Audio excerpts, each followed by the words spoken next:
आजू तने बता दए माई, आज तने बता दए माई, काल्हू होखे लागी तहरो विदाई त कैसे सहाई। आज तने बता दए माई,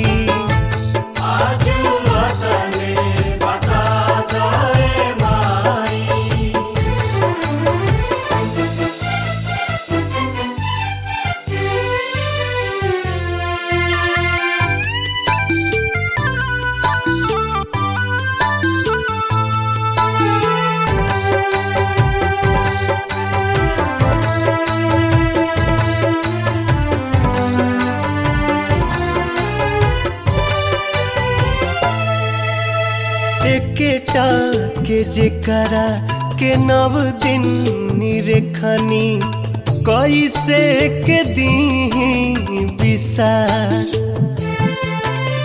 तू ही कह माई कैसे मूर्ति उठाइब, हट जाई छतिया हमार। हम त मुहावा पतकियो न पाई त कैसे सहाई। आज तने बता दए माई, आज तने बता दए माई।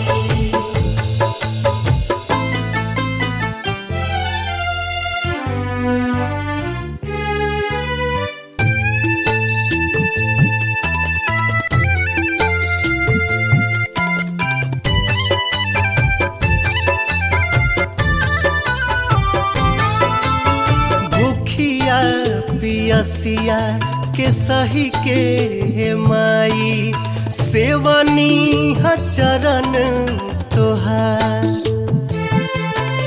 मोहनी मूरतिया सुरतिया के देखे, जुटल हालो गवाया पार। काल्हू से यही जाके हुओ न आई त कैसे सहाई। आज तने बता दए माई, आज तने बता दए माई।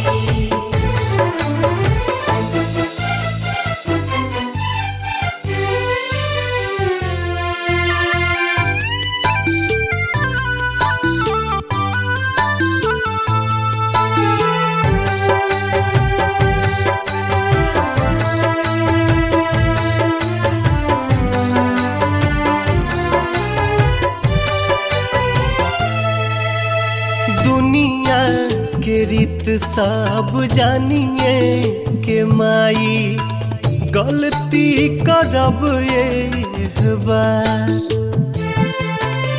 गंगा जी के घटिया से वापस ले आइब, मंडप में रखबो संभार। पवन भला ही मतलबी कहाई त कैसे सहाई। आज